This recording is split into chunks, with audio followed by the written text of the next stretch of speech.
প্রতিদিন একই রকমের ভিডিও দেখতে দেখতে আপনাদের একঘেয়েমি লাগছে? চলুন আজকে আপনাদের একটু অন্যরকম কিছু দেখাবো। আজকের ভিডিওটা শুরু করেছি একদম ভোর থেকে।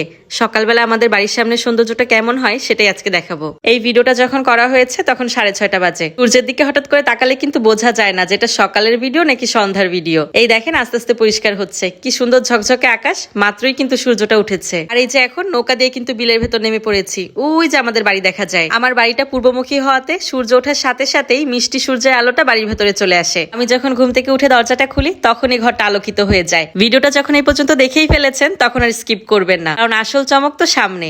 এই যে দেখেন হাজার হাজার লাল শাপলা, যখন পানিতে নৌকা দিয়ে যাবেন তখন বিলের পানি দুলবে আর সাথে শাপলাগুলো। কি চোখ জুড়িয়ে যাচ্ছে না? ঠিক, যত দেখবেন তত বেশি মুগ্ধ হবেন। সবাই তো গোপালগঞ্জের বলাকরের পদ্মা বিলটা খুব ভালো করে চিনে, কিন্তু আমার বাড়ির সামনের এই শাপলা বিলটার খবর কেউ জানে না। গোপালগঞ্জের বলাকরের পদ্মা বিলটা দেখার জন্য অনেক মানুষ আসে। এই সময় তো মাঝিদের একদম রমরমা ব্যবসা থাকে, কারণ সবাই শাড়ি পরে ওখানে ঘুরতে আসে, ছবি তুলে। তবে ভাই আমার কপালটাও মন্দ না, আমার আর টাকা খরচ করে পদ্মা বিলের সৌন্দর্য দেখতে যেতে হয় না। একটু সকাল সকাল ঘুম থেকে উঠতে পারলেই ফ্রিতে এই সৌন্দর্য উপভোগ করা যায়। এই সৌন্দর্য উপভোগ করার জন্য অবশ্যই সকালবেলায় উঠতে হবে, কারণ একটু বেলা বাড়ার সাথে সাথেই ফুলগুলো সব চুপসে যায়। রোদের কারণে দুপুরবেলার ফুলগুলো ফোটে না, কিন্তু সন্ধ্যার দিকে আবার সব ফুলগুলো ফুটতে শুরু করে। যাই হোক, আমি কষ্ট করে ভিডিও করে যে আপনাদের শাপলা বিলের সৌন্দর্য দেখার সুযোগ করে দিলাম। আপনাদের কাছে সেটা কেমন লাগলো অবশ্যই কিন্তু কমেন্ট করে জানাবেন। যখন শাপলা বিলে গিয়েছিলাম কিছু শাপলা তুলে নিয়ে এসেছি। এই সিজনে তো আমরা কেউ শাপলা কিনেই খাবো না, যার যত শাপলা খেতে ইচ্ছা করে বিলে গিয়ে কয়েকটা তুলে নিয়ে আসে, তারপর রান্না করে খেয়ে ফেলে। আমরা অল্প কিছু তুলে নিয়ে এসেছি। আজকে শাপলা দিয়ে ইলিশ মাছের ঝোল রান্না করছি। শাপলা দিয়ে ইলিশ মাছের ঝোল আমার অনেক পছন্দ,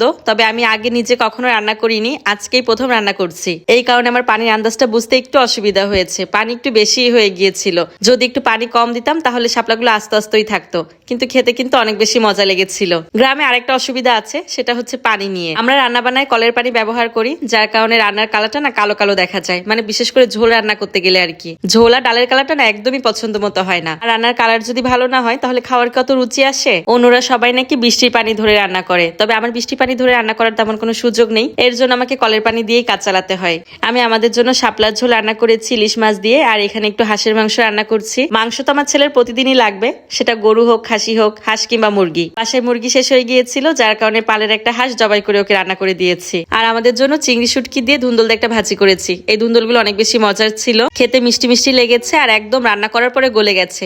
অনেকটা রান্না করা হয়েছিল, দেখেন একদম কমে অল্প একটু হয়েছে। আসলে সারমুক্ত শাকসবজি স্বাদ একটু অন্যরকম হয়, তাই না? আমার হয়েছে জ্বালা। গ্রামে তো সবকিছুই ফ্রেশ ফ্রেশ, যাই রান্না করি তাই ভালো লাগে। মুখে রুচিও বেড়েছে, খাওয়াও বেড়েছে, আর সাথে ওজনটাও বাড়ছে। এর জন্য ভেবেছি এখন থেকে বিকালে আর না ঘুমিয়ে একটু হাঁটাহাঁটি করব। বাইরে বের হয়ে টুকটাক একটু ভিডিও নিয়েছি, তো আপনাদের সাথেও সেটা শেয়ার করলাম।